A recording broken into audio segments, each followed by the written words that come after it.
I'm Greg Hunter. Welcome to USAWatchdog.com. With us, a gentleman we have not had on for a while. I've had requests for him to be on, but he is the go-to guy for anything economic, among many other things. I'm talking about Dr. Paul Craig Roberts. Dr. Roberts, thank you for joining us today on USAWatchdog.com. Well, hello, Greg. Nice to speak with you again. Nice to speak with you again, and just to give you a little bit more of an introduction, you're a former Assistant Treasury Secretary, head basically responsible for all economic policy in the United States. You came up with Reaganomics. You also had another career at the Wall Street Journal. You have a very deep resume. You have a PhD in economics, earned PhD in economics, and so just want to kind of get a few more points in there, but your resume is huge. I'm just glossing over the surface. And I want to talk to you about I've been covering this since 2009, really seriously, 2008, back even at my CNN days. And I've just never seen the economic stories one after another, big bombs coming out one after another. China markets in free fall. The Puerto Rico bonds are defaulting. Greece is nowhere near solved. I mean, everybody just looks... as one commenter on Zero Hedge said, we have nothing to fear, but nobody has any fear. And, one of the things you said in the pre-interview, because I called you up and I said, I was looking at this. It's stunning to me. And I said, well, the Greek situation, they're going to bring their drachma back. And you said they're using debt as a weapon. Can you start with that point? Because that is the underlying factor about all the problems is debt. Debt as a weapon. Could you explain that concept? Yes. Inside the European Union, the sovereign debt, particularly of the southern European countries, Greece, Italy, Spain, Portugal, it's being used as a weapon against those countries in two ways. One is to loot them. They're so indebted that they can't service all the debt. Now, historically, what happens in that situation is the creditors write down part of the debt to an amount that the countries can service, and that's how you solve it. You have a partial write-down, sometimes called a haircut. Now, this time, there is the insistence by the European Union and the European Central Bank, backed up by the German government, that there's to be no haircut. Now, the IMF has taken exception to that. And you may know the IMF issued a report that the austerity imposed on Greece, beginning, I think, in 2010, was a mistake and should never have been done because it has worsened the debt crisis. By driving the economy down roughly 27%, it raised the ratio of debt to GDP, making the debt even less payable. But this has been the position taken toward Greece, with this exception of the IMF lately, that none of the debt can be written down. The creditors, or the holders of the Greek debt, are not responsible for having overlent or having made mistakes in lending. Instead, the Greek people are responsible. And therefore, the Greek people have to pay the creditors, and you make them pay in the following ways. You cut their pensions, you cut their pay, particularly that of government employees, you cut employment in the public sector, and all of this produces revenues and you cut social services, education, health care, and the money you extract back in this way from the population, you turn over to the creditors.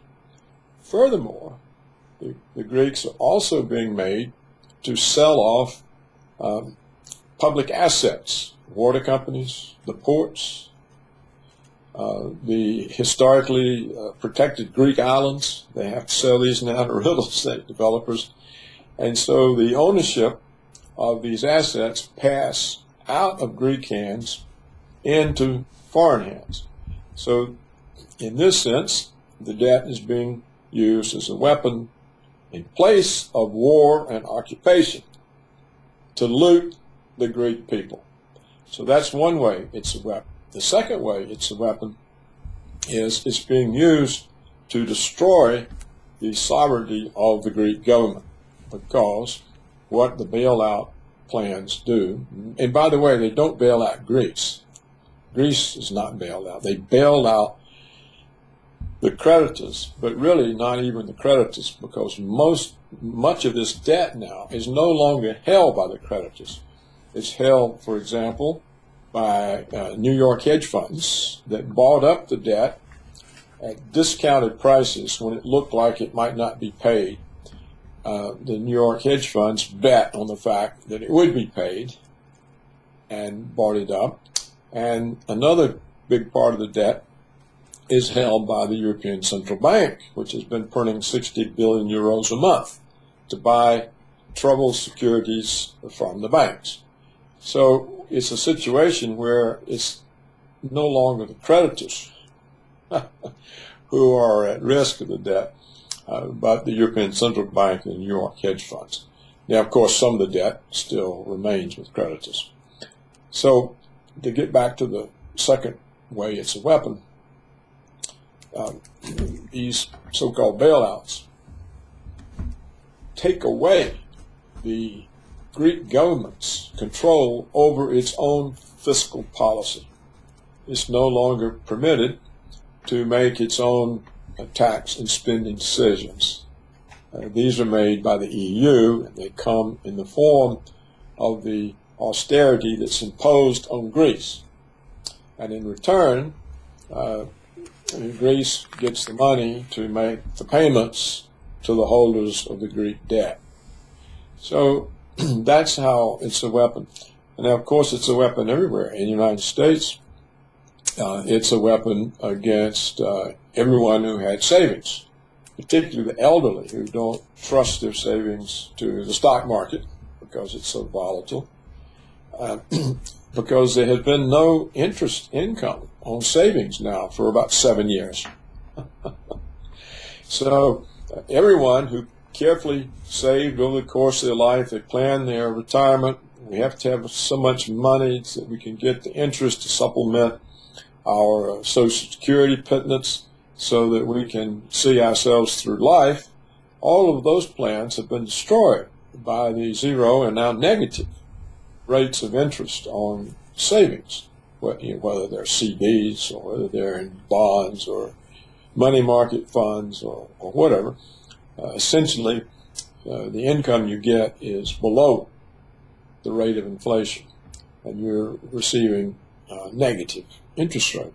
So all of these people who had carefully planned their retirement now have to consume their capital instead of living off the income of their capital or living off some combination of income off the capital and a slow drawdown of capital.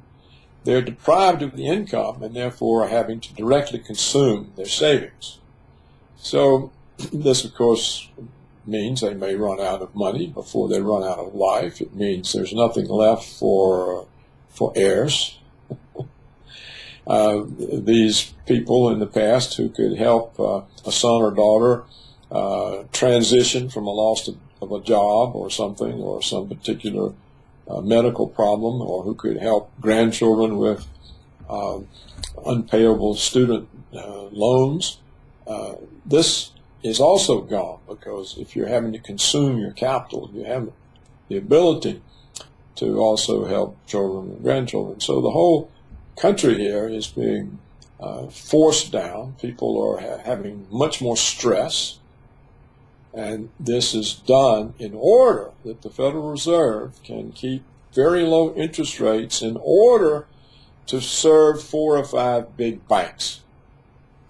So the entire economic policy of the country works against the American people for the sake of a few banks. And it's the CEOs of these same banks that run the U.S. Treasury and Federal Reserve. So you can see that the banks have captured the economic policy of the country and are using it to keep their own bad decisions afloat. Look no further than Lloyd Blankfein, who's now in the $1 billion club, who's, talking about trickle-up economics.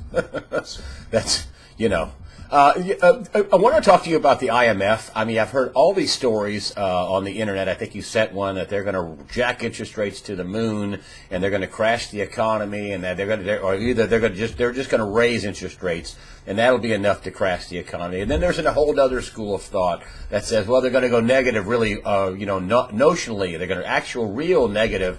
They're negative now relative to inflation. But where are they going to on interest rates? Is this just a ploy by them to try to maintain some credibility? We're going to raise rates. We're going to raise rates. They've done that for 2 years. Or are they really going to raise rates? And then on the other side, are they going to make them negative? What are they going to be doing? Okay, you mean the Federal Reserve? Federal Reserve, yes. Not the IMF, yes. I'm sorry. The IMF is another question. Right. In the future, the IMF about what they're going to be doing with the SDRs and that in the fall. We'll get to that in just a minute, but let's talk about the Fed interest rates. What about if the Fed's going to raise rates, lower rates, is it going to crash the economy, help the economy? What's your assessment of what they're doing? They most certainly are not going to raise them because they've spent 7 years keeping them zero. And in fact, they are notional already, inflation aside. There are already negative interest rates. There are certain bonds that, if you want to buy them, you have to pay higher than their face value, than their nominal face value. So, no, they most certainly are not going to raise interest rates, because if they raise the rates, then they destroy all their efforts to keep the big banks afloat. They also would destroy the stock market. And what we've seen all these years, every time the market needs to correct, the plunge protection team steps in and buys Standard & Poor's futures and drives the market back up. So what would cause the plunge protection team and the Federal Reserve to all of a sudden jettison the policies that they've been following all these years to save the big banks, to save the stock market, to keep the aura of success alive in America, success. This supports the dollar as well. Now, if they were to raise interest rates, then you would see bond prices collapse, stock prices collapse, and most likely a movement out of the dollar. And but the dollar is that's the main source of Washington's power. So if the dollar, we've talked about this so many times, if the dollar starts going down, this is a disaster for Washington. They may lose the reserve currency status. They would lose the ability to put sanctions on other countries. So they would lose the ability to pay their bills by printing dollars. So the last thing the government wants, and certainly the Fed is part of it, of the government, is to see all of this rigged superstructure come crashing down, because everything would go with it. Now, why does the Fed keep talking about, and they've been doing this for years, as you said, why do they keep talking about, at some point in the future we're going to raise interest rates? That's to reassure the currency market that there's not just going to be an endless outflow of dollars to keep, and of Federal Reserve purchases of bonds to keep interest rates negative. That's to reassure the currency market, we're going to put a halt to this.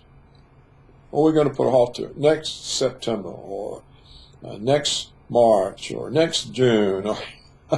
So it's part of keeping the show on the road. It's part of keeping this rigged system believable. If you just told people, we're going to do this forever, we're going to print however much money we need to buy whatever quantity of bonds we need to buy to keep the interest rates negative, everybody would desert the dollar. But if you tell them, we're fine, look, we're prospering. In fact, this notion that we might raise the interest rates in the fall, this helped support the notion that the economy is doing well, because they always say they're not going to raise the interest rates until the economy has gotten strong and is starting to raise inflationary pressures. So it's all part of the propaganda campaign. Are we going to raise interest rates in the future? This makes it look like that the economy is doing well and it's about to do even better, and it makes reassured people who hold dollars that they're not going to endlessly keep printing out the dollars to support the debt levels. So that's why they say that, Greg. What happens if everybody catches on and says, "Hey," and they just said what you said? You're just saying this to prop this up, and they realize they're not going to lower rates, and especially in lieu of the fact of all the powers around the world, like China's stock market is in a free fall. I mean, couldn't that come over here and cause them to start another round of quantitative easing, and wouldn't that be game, set, match? Well, it's hard to know what the interrelationship is between the Chinese market and this one, but clearly, if the Chinese market is going down, then it does suggest that the situation in the United States is not that good, because so much of the output of China is the offshore production of American firms for the home market. So if China's economy is falling, it implies that the American economy is not doing well either, and can't buy all the stuff that the American firms are making in China. On the other hand, we don't really know the cause of this fall in the Chinese market. Most likely there are bubbles, because bubbles is the nature of these kinds of markets, no matter what country they're in. On the other hand, it may be possible that the United States is able to destabilize that market. I mean, just as the United States can short the gold and silver market, drive down the price, there may be some ways they can short the Chinese stock market and drive down the price. I just don't know. It's not something that there's any information about that I know how to get. It's entirely possible this is the United States government assault on China in order to weaken it, to boost American prestige in Asia, to reduce China's, to give China problems so that it can't back up Russia so well while we're putting all these pressures on Russia. I mean, it could be a geopolitical strike against China. We have no way of knowing. I don't know that it is or that it isn't. But I wouldn't really think that if the Chinese economy is going down, that that's a good sign that the economy here or elsewhere in the West is strong. Because if these economies were strong, then the Chinese exports would continue and the bubble would continue. Let's come back to the IMF now. And I made that mistake. I'm sorry. I have so many things in my head. My head's going to explode. The IMF is going to make some moves this fall. They want more voting rights for countries in the BRICS nations and for less developed nations. They want the talk is they want to make the yuan part of the SDR basket of currencies. And then there's a school of thought out there, and I want to get your take on this. That if that happens, people are going to sell dollars and go into the yuan. It could crash the dollar and revalue the dollar. Christine Lagarde has been talking about a reset. You heard this a million times. He's the managing director of the IMF. What do you think about the IMF and them bringing the yuan in and all that? Is it bad or is it good, or what is really going on in your esteemed opinion? Well, Greg, I can't say that I know for sure, but I suspect that what is going on is that the IMF the IMF is an American institution. The United States controls it. And the SDRs, the special drawing rights, which is a form of IMF money, this is based on the size of a country's GDP and the various other items that come together to give a weighting for that country as a percentage of the SDRs. And the United States is the largest percentage of an SDR, that is the dollar. The SDR is a combination of a number of currencies, and the weight of those currencies in the SDR is a function of the weight of that country's economy. So the American one is the largest. So when they start talking about, oh, we're gonna bring in China, this, well, it makes sense on the surface, but it's also, in my opinion, a move designed to pull China in deeper into the Western system, because the United States is concerned that the Chinese and the Russians and India and Brazil and South Africa and no doubt other countries will join, are creating an alternative monetary system that's independent of the IMF, independent of the dollar, independent of the special drawing rights. This is one of the things that you talked about a while ago when they were pulling the stuff in Ukraine. You said they're going to start their own system. I mean, I don't know if that's not exactly what you said, but you said something like they're going to drive, then it's going to backfire. And sure enough, it's what you said a year and a half or something ago. That's right. And so the BRICS now have their own IMF, the BRICS Bank. It's now funded and in operation. The BRICS are also creating their own trade blocs. They're trading among themselves without using the dollar. And the energy agreements that Russia and China have formed,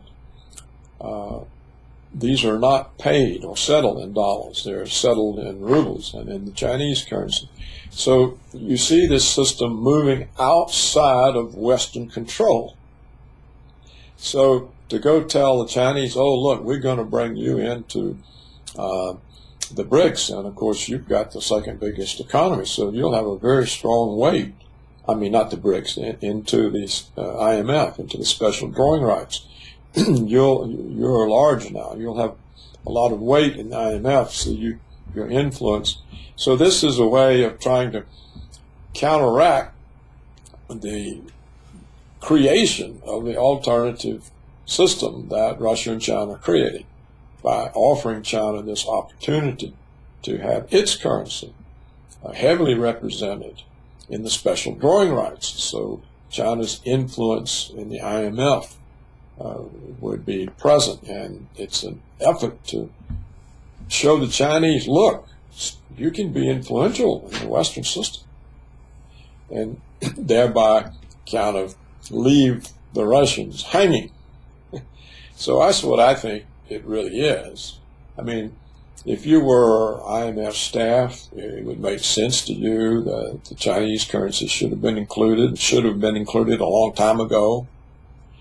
And but that will not be the reason that the decision is being made now. It will be a political decision. Most likely Washington said, look, we can't have the Russians and Chinese leaving our monetary system. We'll have no control over them. They'll have their separate settlement mechanisms and payment mechanisms. They've got these banks that are coming up. They're rival to ours. You know, the Chinese Investment Bank is there as well as the BRICS Bank.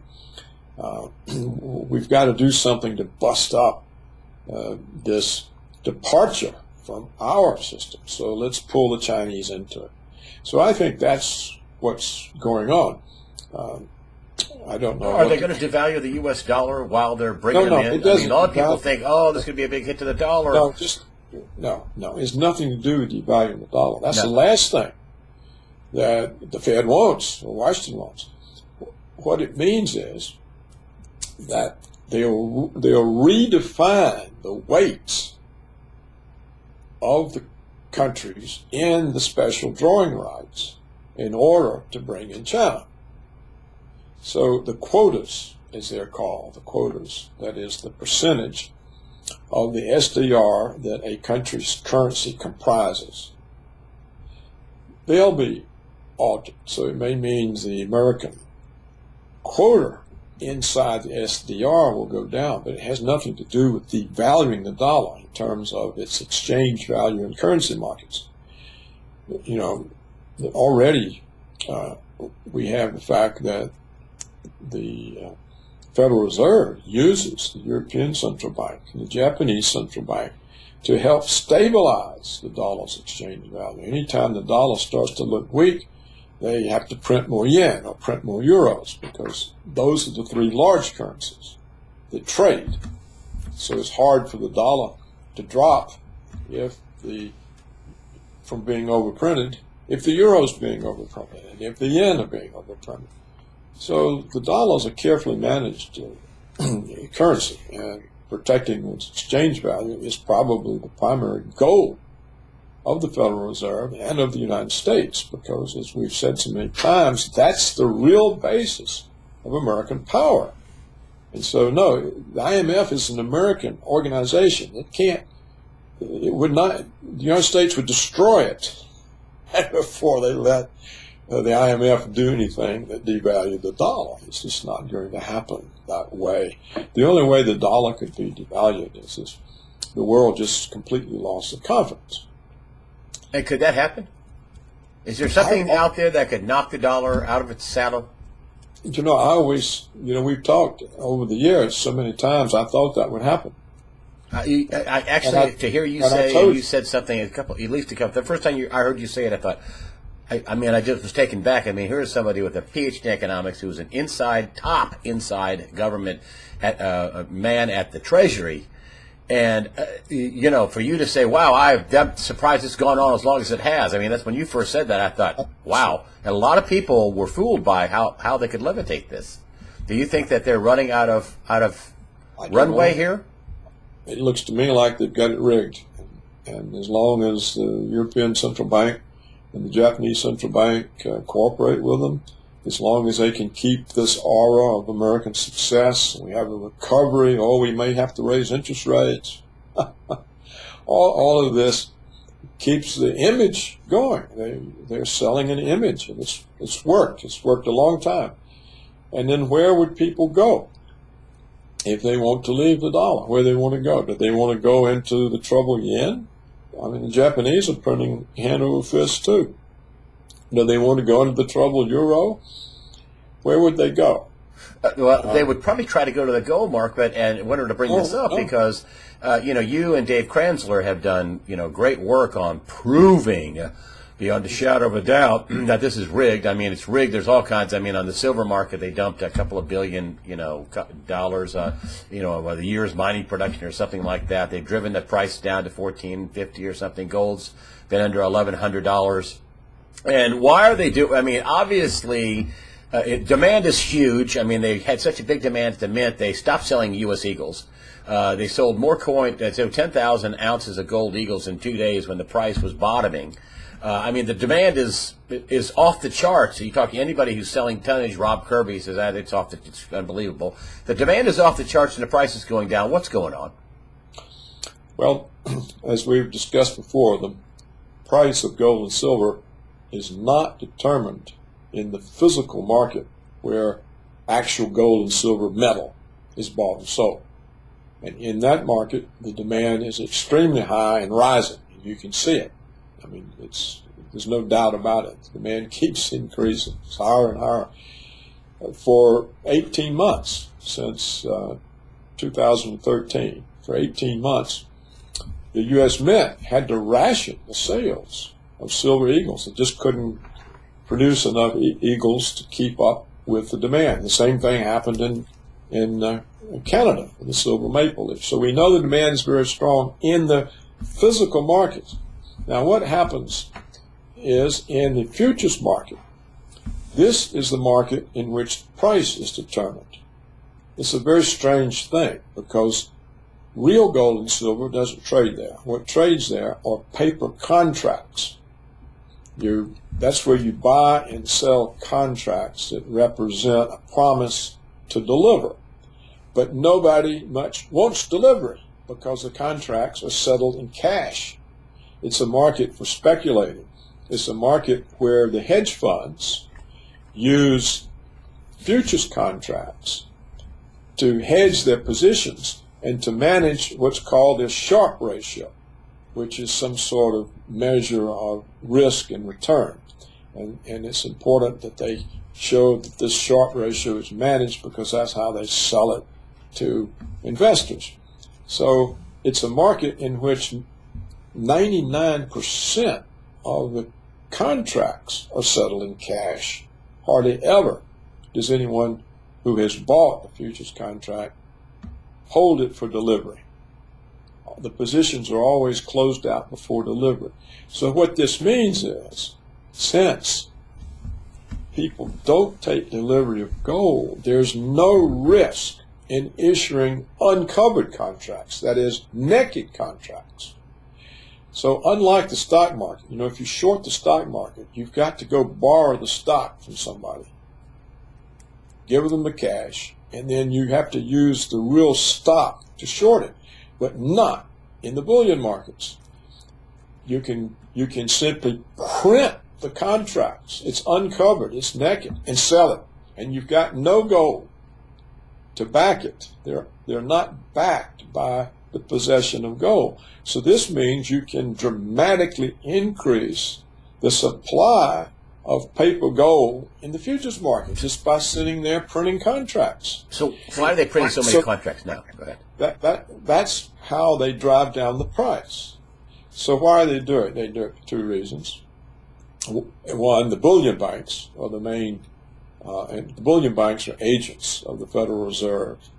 It's like J.P. Morgan, Chase, it's Scotia, it's the HS, whatever, the British Bank, HBSC, whatever that. HSBC. Yeah. So what they do, they can make money because they are also in on the clearing mechanism. So they know the positions of the hedge funds.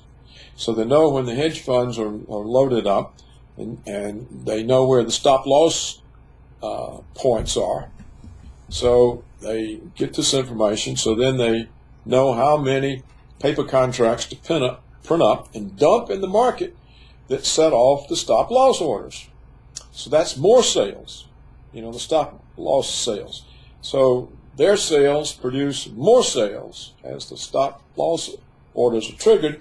And then as the price goes down, they buy the contracts back to cover the ones they dumped and pocket the difference. Now, this is strictly illegal. Why do the regulatory authorities, principally the Federal Reserve, permit it? Because it protects the dollar. If the dollar price of gold was rising, like it was, in 2011, it hit over $1,900 an ounce. This tells people, look, there's something wrong with the dollar. How can its exchange rate with other currencies stay the same? It makes it hard for them to rig the dollar's value in the exchange market using the European Central Bank, using the Japanese Central Bank, using currency swaps. If people see that the dollar keeps losing value day by day with regard to gold, then they say something's wrong with the dollar. There's something people don't trust. In other words, gold is kind of like a warning signal that there are systemic problems. So when they can suppress the price of gold, they can stop the signal. It doesn't give off. They give the signal of a bear market. Oh, nobody wants gold. No, look, the gold price is falling. The demand for gold is falling. Nobody wants gold. They don't want silver. See, it's not money. It's look how strong the dollar is. It's part of the propaganda. So that's why they tolerate the bullion banks manipulating the market. In fact, the bullion banks may be doing it on orders. Who knows? They're not going to tell you.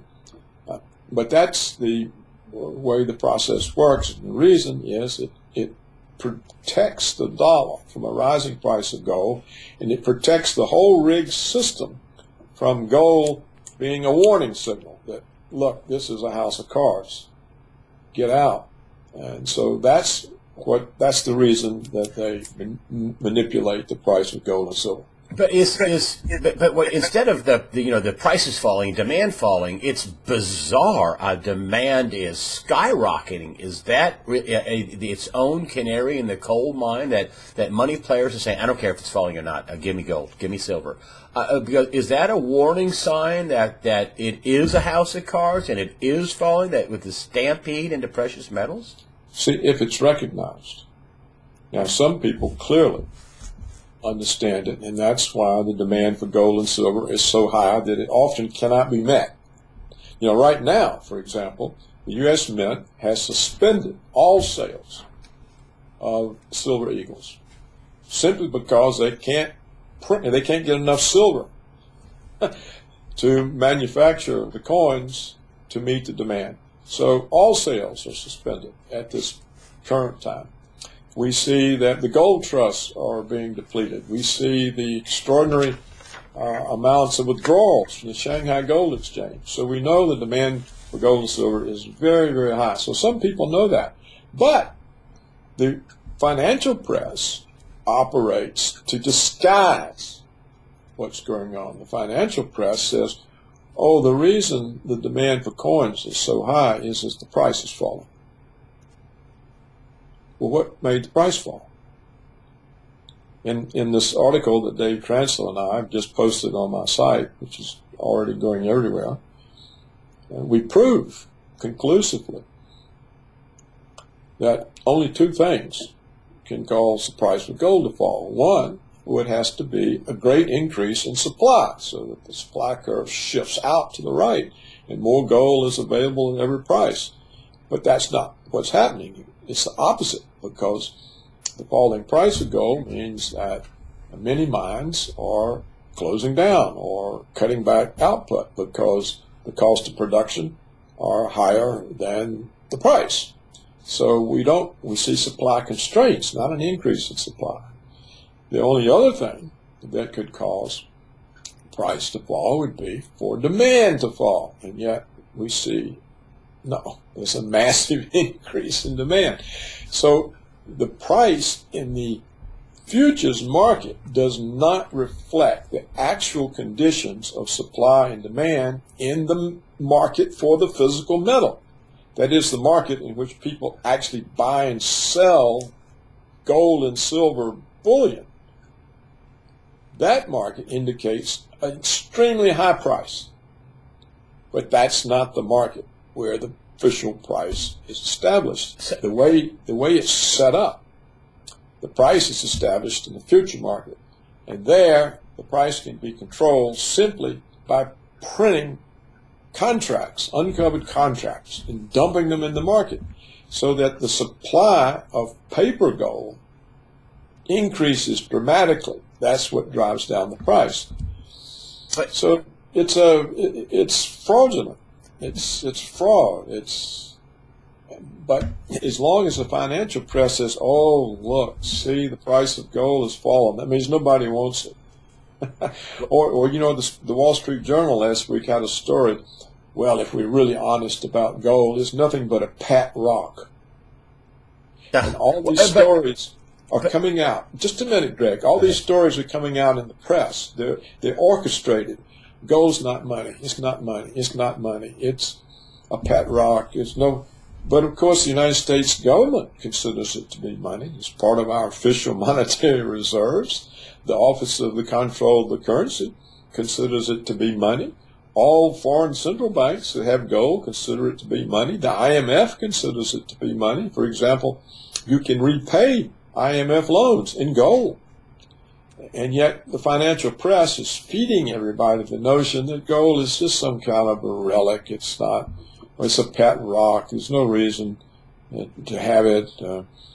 And all of this is part of trying to make gold unimportant because it is the warning system. And this argument they give you that, the only reason the coin sales are so high is the price is so low. Well, you have to explain why is the price low. It's not because of an increase in supply, and it's clearly not because of a decrease in demand. Those are the only two things that can knock the price down. And in the real markets, they're opposite. there's a restriction in supply and a huge increase in demand, so the price should be through the roof. So that's what proves the manipulation. But doesn't it also prove extreme fear? I mean, you have smart people buying tons of gold, and they are buying it, and despite the financial press that you pointed out, I saw some stories too, which back up exactly what you're saying. I think, well, they're trying to devalue gold. They're trying to do a hit on gold. But doesn't this signal, within the face of this falling price and this big demand, isn't this signaling something's wrong? Something is up, because nobody cares whether they manipulate it. They keep buying it, and they're buying it at record levels. Isn't that a warning in and of itself? If you recognize it. But what I was just explaining is the way it is generally explained to the population is not that it's a warning. The population is told what we said, that it's a pet rock. It's not. It's a bear market. They keep telling you. If you listen to the financial press, gold and silver, they're in a bear market. They've been in a bear market since 2011. It's a bear market. And so a bear market is not a warning signal. And so as long as that propaganda is out, it's true, some people see through it and understand. And the demand is extremely high in India and China.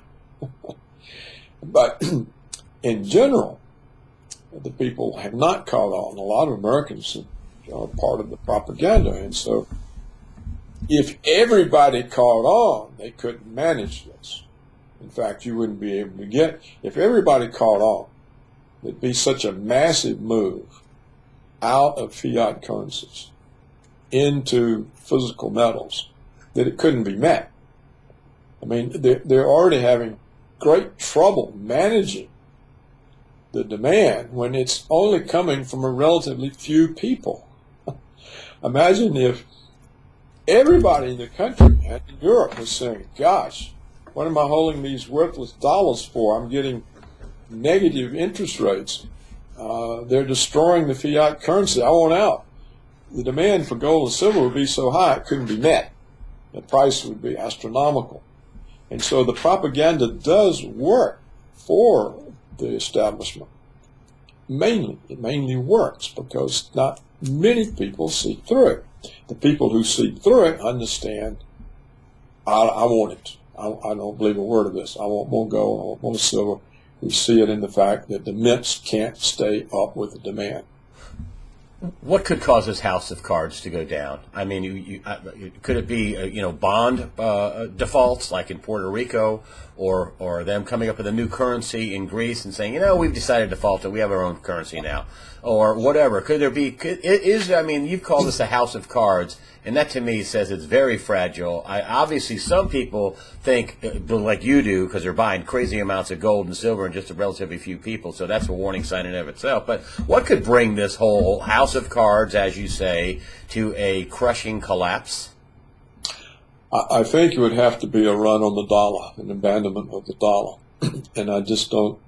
I used to think that was going to happen because I didn't realize how rigged they had all the markets. If the markets weren't rigged, it would have already happened. But there's so many things they can do. They can, I've told you, they can support the dollar with currency swaps, with having the Japanese and the Europeans print euros and yen. They can support the dollar by driving down the price of gold and silver. It makes the dollar look strong. Look, the dollar buys more gold, it buys more silver. They can support the stock market by the plunge protection team. It can buy Standard & Poor's futures if the market starts to crack. They can step in and buy stocks. You have to understand the Federal Reserve can create all the money it needs. There's no limit on the ability of the Federal Reserve to create money. It's an endless amount. So if the bonds start falling, the Fed can buy them. I mean, that's what quantitative easing was. It was to prevent the fall in mortgage-backed security prices so that the bank's balance sheets didn't go insolvent. So the Fed, they can print money and buy stocks. They can print money and buy bonds. I get very amused when I see people accusing China, the Chinese government, of supporting the stock market. What do they think the United States does? Yes. Who do they think supporting the bond market is? Yes. I mean, but of course it's never us. We never do that. It's just all these other people. Yes. So, what I think it can go on. I mean, possibly there could be some huge derivative blow up that nobody understands. I don't understand all this derivative stuff. I don't understand the quantities. The quantities are so vast.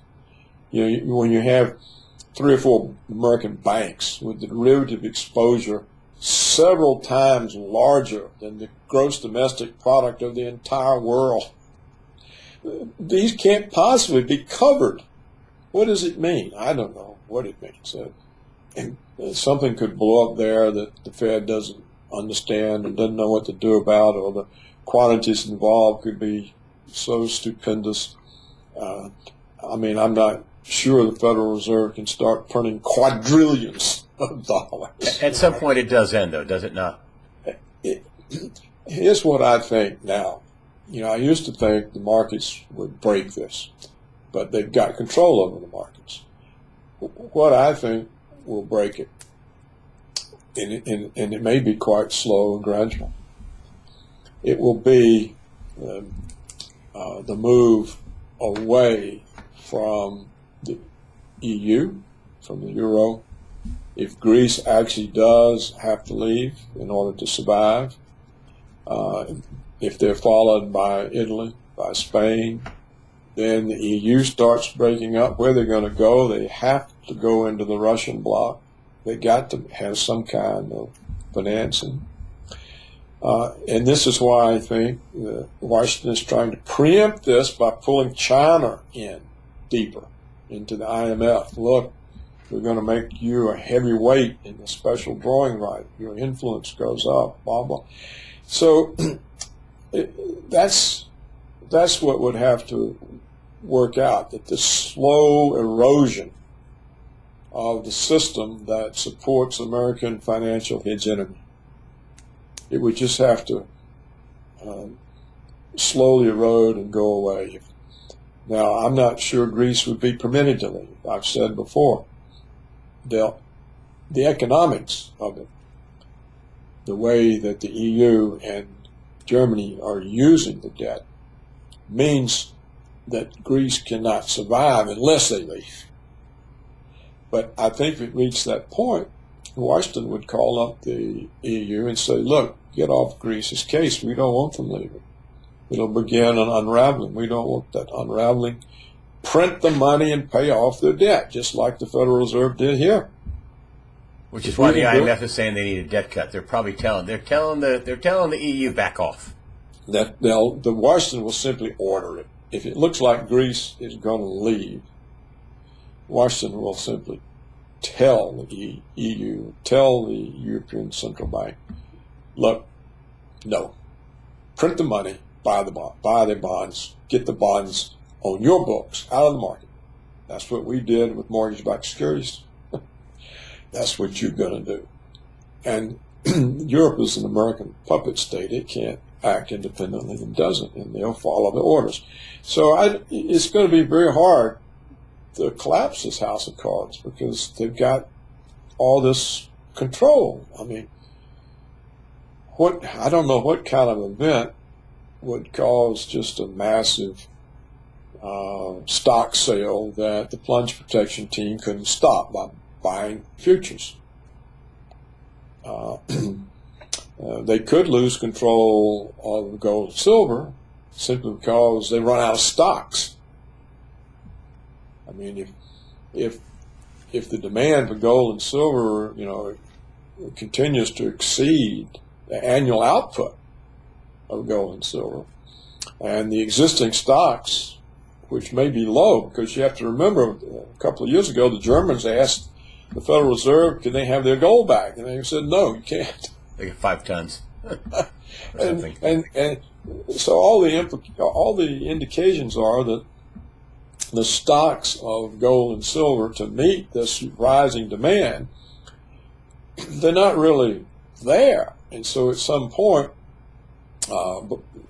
they may not be able to fill orders, in which case that could set off a collapse. But I think before that point was reached, the government would step in with some kind of regulation or control over the ownership of gold and silver, or the ability to have it, or they'll just make it illegal again, like FDR did, like Franklin Roosevelt. You know, he just said, turn in your gold and silver, you can't have it. Or you turn in your gold, you can't have gold anymore. I mean, it's not like the government, when it uses authority and it's determined to rig systems, that there's any limit to its power. So I just don't know anymore. I thought the markets would recognize the unstable situation when you're printing huge numbers of dollars to bail out a few banks. You have to remember now, Greg, when they started QE, the balance sheet of the Federal Reserve was something like $800 or $900 billion. When they stopped, or they haven't stopped, but when they cut back, it's $4.5 trillion. Huge so move. In a few years, the balance sheet of the Fed, went up like four times or more. Well, that's enough to scare people to death about the value of the currency. Now, the Fed allegedly has stopped QE, but actually it hasn't, because it has a huge now portfolio of bonds. And the Fed has said that it's going to use the interest on those bonds to buy more bonds. And when the bonds are paid off, when they come due and are paid off, it's going to reinvest that in more bonds. So they're still buying bonds. They're just not on the same level. I think they feel they've kind of got the thing stabilized. I mean, they don't want to drive the real interest rate down to 5% negative or 10% negative.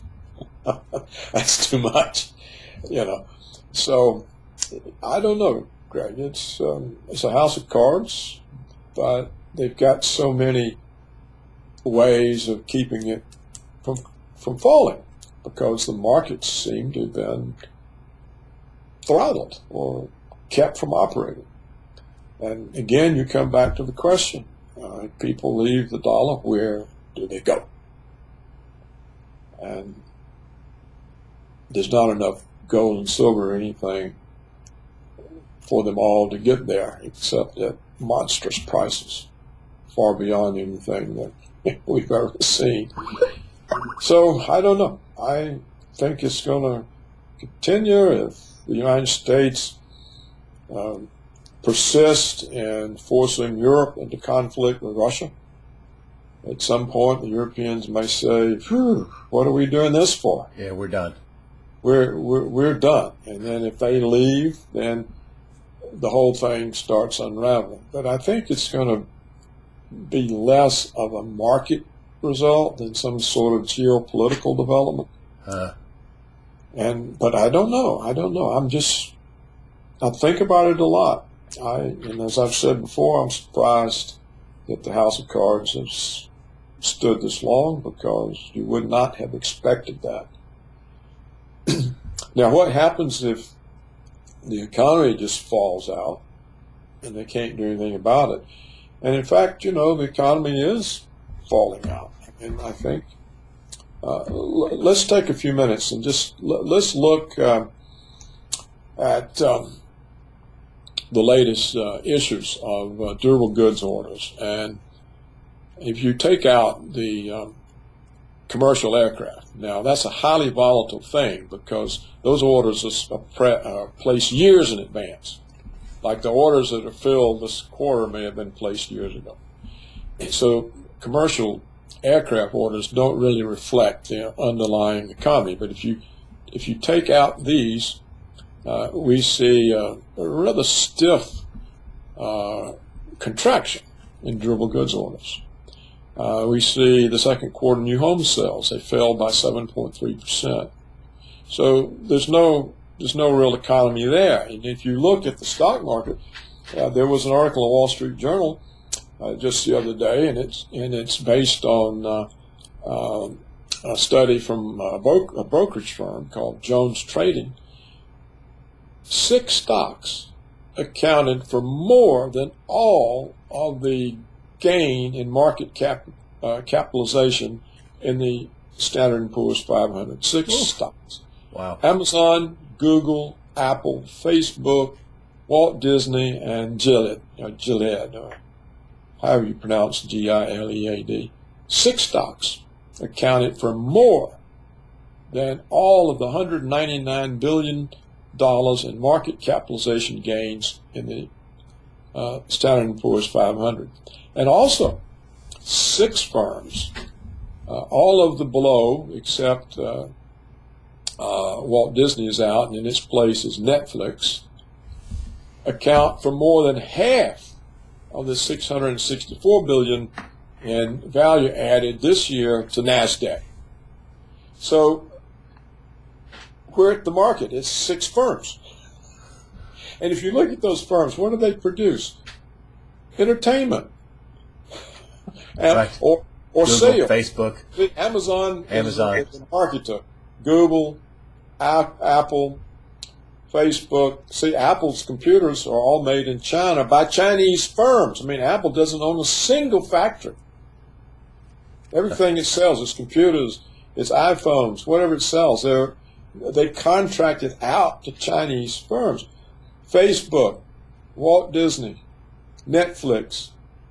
What are they? Yeah. This, you see what I'm saying? This is not a real economy. They don't.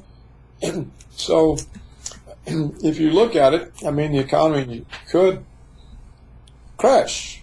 Of course, Wall Street will tell us that it didn't, that everything's doing fine, and the Fed may raise interest rates, and blah, blah, blah.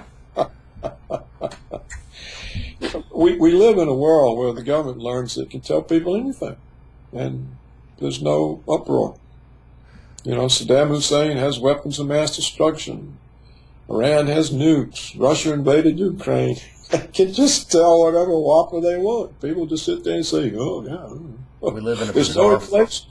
They tell there's no inflation. You go to the food market, you see it by the week. Yeah, we live in a bizarre world where there's no real... The press is you and me, and there's no real press. Lies, and nobody notices. And nobody reports it. Nobody reports it.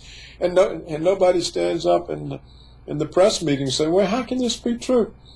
And they tell you the unemployment rate's what is it now, 5.2%? Yeah. And nobody says, well, how many of the unemployed aren't you counting? Because you called them discouraged, so you don't count them. What is the rate if you count those? But they don't even ask that. The financial press always reports the low rate that doesn't include any discouraged workers. I mean, it's really amazing. So they've created a total artificial reality, both of the domestic economy, the international economy, and the international geopolitical scene. Oh, Russia's a threat. Look, we had for the last couple of weeks our generals declaring Russia to be an existential threat to the United States. This is an absurdity. But everybody's now believing, oh my gosh, what are we going to do about the Russians? You're right about that. We've created an artificial reality, which may be the title of this interview. I don't know. Or there's so many titles, so many great things. Listen, Paul Craig Roberts, we've been on an hour, and thank you for lending your brain power and your expertise, experience, your academic, your PhD in economics, and thank you for trying to unravel the ball of twine that they've created for us here in this jungle. I mean, it's absolutely unparalleled at any time. I've been in the media business since the 70s, and my head is, it's what's going on is unbelievable. Thank you so much, Paul Craig Roberts. Oh, your website, paulcraigroberts.org. Your website, please go there, donate. Thank you, Paul Craig Roberts, for joining us today on USAWatchdog.com. Okay, Greg. It's a pleasure to talk to you.